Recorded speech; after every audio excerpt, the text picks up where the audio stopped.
June மாதம் வரைக்கும் கொஞ்சம் பார்த்து கவனமாக இருக்கிறது ரொம்ப நல்லது. ஜூன் மாதத்துக்கு பிறகு குரு பகவான் உங்கள் ராசிக்கு 7ஆம் இடத்துல உச்சம் பெற குருவாக மாறும்போது கண்டிப்பாக சொல்கிறேங்க, ஜூன் மாதத்து 2ஆம் தேதிக்கு பிறகு மகர ராசி நண்பர்கள் திருமணம் ஆகாமல் எத்தனை வயசாக இருந்தாலும் சரி, 30, 35, 40 வயசாக இருந்தாலும் சரி, கண்டிப்பாக திருமணம் கண்டிப்பாகவே கைகூடி வரும். 100க்கு 100 மடங்கு கண்டிப்பாக திருமண யோகங்கள் கைகூடி வரும். அதே மாதிரி திருமணம் சார்ந்த விஷயங்கள் கைகூடி வரும். திருமணம் இந்த பொண்ணுக்கு அந்த பையன், அந்த பையனுக்கு இந்த பொண்ணு அப்படின்ற மாதிரி ஜூன் மாதத்துக்குள்ளே பேச ஆரம்பிப்பாங்க. ஜூன் மாதத்துக்கு பிறகு கண்டிப்பாக திருமணங்கள் மகர ராசி நம்பர்களுக்கு நிறைய முடியறதுக்கான வாய்ப்பு நிறையா இருக்குது.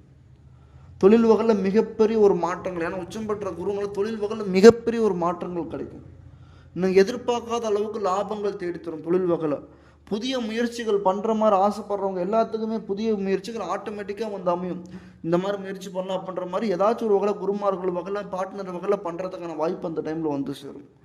ஜூன் மாதத்திற்கு பிறகு மிகப்பெரிய ஒரு மாற்றம், மிகப்பெரிய ஒரு உத்தியோகம், மிகப்பெரிய ஒரு வாழ்வியல் கண்டிப்பாக இருக்குது ஜூன் மாதத்துக்கு பிறகு மகராசம். அது மட்டும் இல்லாமல் ஓனர் எம்ப்ளாயாக இருக்கிறவங்க மேனேஜராக மாறுவாங்க. கண்டிப்பாக ஓனர், இது தம்பி நீங்கள் இல்லைன்னா நான் இப்போ எதுவுமே பண்ண முடியாது, நீ சொன்னால் கரெக்டாக இருக்கும், நீ இந்த இதுக்கு என்ன பண்ணலாம்னு சொல்லு, பிஸ்னஸ் இந்த டைமில் ஒர்க்கா பண்ணலாமா, இல்லை இந்த டைமில் ப்ராஃபிட் வருமா, இல்லை இந்த டைமில் வந்துட்டு ஒரு ஜாமான் வாங்கி போடலாம் இருக்க வாங்கி போடலாம் அப்படின்ற மாதிரி எல்லாத்துக்குமே எல்லா இடத்துலையுமே ஓனர் உங்களை தேடி தான் வருவார்.